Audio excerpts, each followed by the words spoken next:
ठीक है, तो mind do you remember these tips या इसमें कुछ डाउट है?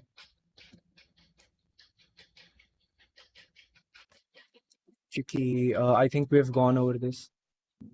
Sir, हाँ, please tell about fourth point. Sorry क्या? Sir, tell about fourth point. Fourth fourth point. Point मतलब टिप 4 या यहाँ पर fourth point? Sir, this avoids stuttering and हाँ, make you more confident. ठीक है, तो बेसिकली जब भी आप बोल रहे हो तो आपको कभी भी वर्ड टू वर्ड नहीं पढ़ना है, और आपको अपने हिसाब से चेंज करना है तो कर सकते हो। और आपको ऑडियंस में अभी नहीं, अभी तो हम ऑनलाइन है, लेकिन जब भी आप एक ऑडियंस के सामने बोल रहे हो, लोगों के सामने बोल रहे हो, तो उनके साथ आई कांटेक्ट रखना है आपको। इससे आप स्टटरिंग अवॉइड होगी, मतलब आप रिपीट नहीं करोगे वर्ड्स को, आप अटकोगे नहीं, आप बोलते रहोगे, आप फ्लो में, और आप ज़्यादा कॉन्फिडेंट होगे। तो ऐसे आपको नेचुरल साउंड करना है तो आई कांटेक्ट रखना होगा। और फिर मूविंग ऑन, इसमें कॉन्फिडेंट बॉडी लैंग्वेज मतलब आपको ऐसे एकदम सीधा खड़े होके बात करना है, हैंड्स यूज़ करने हैं स्पीकिंग के वक्त। तो इससे आप और कॉन्फिडेंट होते हो और एक्टिव होते हो। और इसके बाद प्रैक्टिसिंग गुड प्रोनाउंसिएशन में आपको वर्ड्स को सही तरीके से बोलना है। तो जो भी आप पढ़ रहे हो, एक दो बार आप रिवाइज करोगे इसको, तो ऑब्वियसली आप ज़्यादा बेटर बोल पाओगे। और उसके बाद कनेक्ट विद योर ऑडियंस, मतलब वही जैसे मैंने पहले बोला, आई कॉन्टैक्ट रखना है सबके साथ और हैंड जेस्चर्स यूज़ करने हैं। और ऑडियंस को लगना चाहिए कि you are focused on them, कि आप उनसे बात कर रहे हो। ऐसा नहीं कि आप बस रट के आ गए और आप बस बोल रहे हो। ऐसा लगना चाहिए कि you are speaking to them. और एम्फसाइजिंग आपको याद है? No, sir. Emphasising is basically जब भी आप कोई भी वर्ड को फोकस लेके बोल रहे हो, जैसे speak in a way that makes what you are saying sound more, तो उसमें मैंने स्पीक वर्ड पे फोकस डाला, तो उसको एम्फसाइजिंग कहते हैं। आपको समझ में आया एम्फसाइजिंग, या एक बार मैं रिपीट करूं? Sir, एक बार और रिपीट कर दीजिए। ठीक है, एम्फसाइजिंग इज जब आप कोई भी वर्ड पे फोकस डाल रहे हो, आप थोड़ा पॉज ले रहे हो और उस वर्ड को और जोर से लाउडली बोल रहे हो, थोड़ा और एम्फेसिस के साथ। आप अपने मुंह को और वाइडली खोल रहे हो और बोल रहे हो। जैसे मैं स्पीक को दो तरीके से बोल सकता हूँ, एक स्पीक और एक स्पीक। दूसरे वे में मैंने उसको एम्फेसाइज किया, उसको और फोकस डाला वर्ड पे। तो ऐसे आप स्पेसिफिक वर्ड्स पे फोकस डाल सकते हो। जैसे as mentioned previously, don't forget eye contact and hand gestures में मैं बोल सकता हूँ as mentioned previously, don't forget eye contact and hand gestures. इसमें मैंने प्रीवियसली आई कांटेक्ट और हैंड जेस्चर्स पे एम्फेसिस डाला, मतलब उसको और फोकस डाल के बोला उस पर, कि एज मेंशन्ड प्रीवियसली ऐसे करके उसको फोकस डाला उस पर। तो एम्फेसाइजिंग बेसिकली वही होती है, और वो ज़्यादा इंटरेस्टिंग साउंड कराता है आपको। ठीक है, अब समझ में आया आपको एम्फेसाइजिंग? Yes sir. ठीक है। इसके बाद ऑब्वियसली आपको नर्वस नहीं होना है, आपको अपनी सांस नहीं रोकनी है बोलते हुए। जब आप बीच में सॉरी जब आप बीच में पॉजेस लेते हो, फुल स्टॉप या कॉमा के बाद जो भी, उसमें आपको ब्रीथ करना है, क्योंकि लोग सांस रोक के बोलते हैं क्योंकि उनको लगता है कि वो धीरे बोल रहे हैं। लेकिन ऐसा नहीं है, आपको अपना टाइम लेके बोलना है और आराम से ब्रीथ करना है बीच में। इससे फिलर वर्ड्स भी अवॉइड होते हैं, जैसे आप बीच में अटकते हो तो बोलोगे so basically, then, like, you know, actually, ये सब अवॉइड करना है। तो आपको बीच बीच में ब्रेक्स लेने हैं, थोड़े पॉजेस लेने हैं, और एक बिग पिक्चर रखना है, एक जनरल आइडिया रखना है कि आप किसके बारे में बात कर रहे हैं। तो हाँ, ये हमारे वही मेन 5 टिप्स हैं जो आप कहीं भी कुछ भी स्पीकिंग रिलेटेड कर रहे हो तो आपको काम आने वाली हैं। तो अभी के लिए हम बस एक एक्टिविटी करेंगे। ये हमने लास्ट टाइम भी किया था, आपको रीड आउट करना था, अभी मैंने इसको थोड़ा और सिंपल बना दिया है, ईजियर टू प्रोनाउंस वर्ड्स हैं इसमें। तो आपको बेसिकली इसको रीड आउट करना है अभी क्लास में। अभी हम लोग बेसिक ही एक्टिविटीज़ रख रहे हैं क्योंकि आपका दूसरे बैच के साथ मर्ज होने वाला है। तो हाँ, आपको मैं थोड़ा प्रेप टाइम दूंगा और आपको सर इसको रीड आउट कर। सॉरी क्या? सर सर मर्ज कब होगा दूसरे बैच के साथ? आई थिंक नेक्स्ट वीक, या तो at max next to next week. Okay sir. ठीक है, तो ठीक है, ये आपका पैराग्राफ है। और आपको कितना प्रेप टाइम चाहिए? Sir only 5 or 10 minutes। ठीक है, 10 मिनट्स आप लो। इसको आप बार बार पढ़ो, हर एक वर्ड को देखो। कोई वर्ड आपको नहीं पता कैसे प्रोनाउंस करना है, आप मुझसे पूछ लो बीच में, कोई प्रॉब्लम नहीं है। तो और उसके बाद इसको आप बार बार पढ़ो, और पॉजेज बहुत इंपॉर्टेंट है। ये जो फुल स्टॉप है इसके बाद पॉज आना बहुत ज़रूरी है, कॉमा के बाद पॉज आना ज़रूरी है। तो हाँ, आपको पॉजेज और सिर्फ इसको पढ़ना नहीं है, ये स्पीकिंग एक्टिविटी है, तो आपको इसको अच्छे से बोलना है। तो आप ट्राई करो अपना बेस्ट, जो भी मैंने टिप्स बताई, एम्फोसाइजिंग वगैरह वगैरह, एम्फोसाइजिंग पॉज देना, वो सब आपको दिमाग में रखना है और उसको बोलना है। ठीक है, आपके 10 मिनट्स फिर अभी शुरू होते हैं। 12:50 हो रहा है, 1 पे मैं आपसे प्रेजेंट करने बोलूँगा। ठीक है, ठीक है, फिर आप शुरू कर सकते हैं।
ठीक है, अब आप रेडी हो क्या?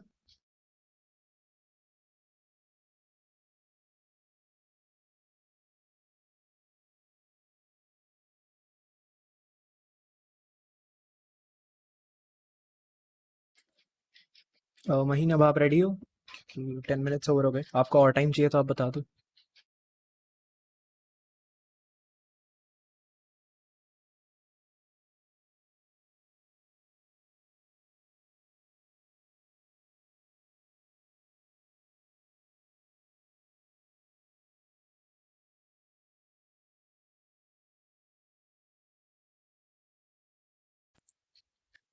ओके, ठीक है, तो आप रेडी हो? Yes, sir. ठीक है, तो you can start whenever you ready, camera बंद करके।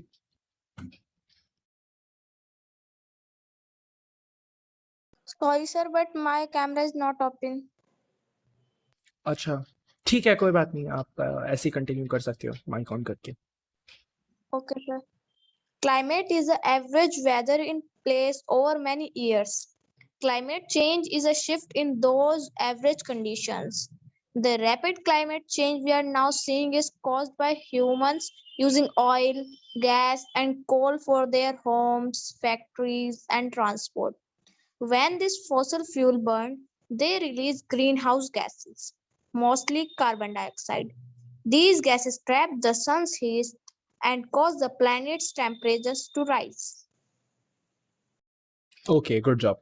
आपने पॉजेस एकदम परफेक्टली दिए हैं, जो आप फुल स्टॉप के बाद और कॉमा के बाद जो आप पॉजेस दे रहे थे वो एकदम सही थे। आपका प्रोनाउंसिएशन भी काफ़ी अच्छा है। बस ओनली थिंग आप ट्राई कर सकते हो एम्फोसाइजिंग पे वर्क करना। ऐसे अगर आपको टिप चाहिए तो यहाँ पर ऑब्वियसली पेपर पे नहीं लिखा हुआ था, लेकिन मैं क्या करता हूँ, अगर पेपर पे स्क्रिप्ट होती है मेरे पास तो मैं वर्ड्स को अंडरलाइन कर देता हूँ कि इस पे मैं एम्फोसाइज करूँगा कि climate is the average weather in a place है, तो मैं एवरेज वेदर को अंडरलाइन करूँगा और बोलूँगा climate is the average weather in a place, ऐसे करके बोलूँगा। तो उसमें आई थिंक वो आप भी कर सकते हो, क्योंकि अच्छी टिप है, उससे आप बहुत एंगेजिंग साउंड करते हो। लेकिन ठीक है, गुड जॉब, आपने वो अच्छा किया, फुल स्टॉप और कॉमास का पॉज अच्छा किया। ठीक है, तो आई थिंक अब हम फिर आज के लिए एंड कर सकते हैं। आप बस कुछ एक्टिविटीज दिमाग में रखो जो आप प्रैक्टिस कर सकते हो घर पे। फॉर एग्जाम्पल, ये जो start counting from 1 to 20 while increasing your speed, और आप लाउडर हुए जा रहे हो, ये स्पीकिंग की अच्छी प्रैक्टिस है, वार्म अप की तरह अच्छा है। और बस ऐसे ही जो मैंने अभी आपको रीडिंग की प्रैक्टिस दी, आप कुछ भी कोई न्यूज़पेपर मैगजीन आर्टिकल लो और उस ट्राई करो कि आप उसको रीड आउट कर रहे हो, पॉजेज वगैरह सब कुछ, सारी टिप्स अप्लाई करते हुए। ठीक है, आपको समझ में आ गया?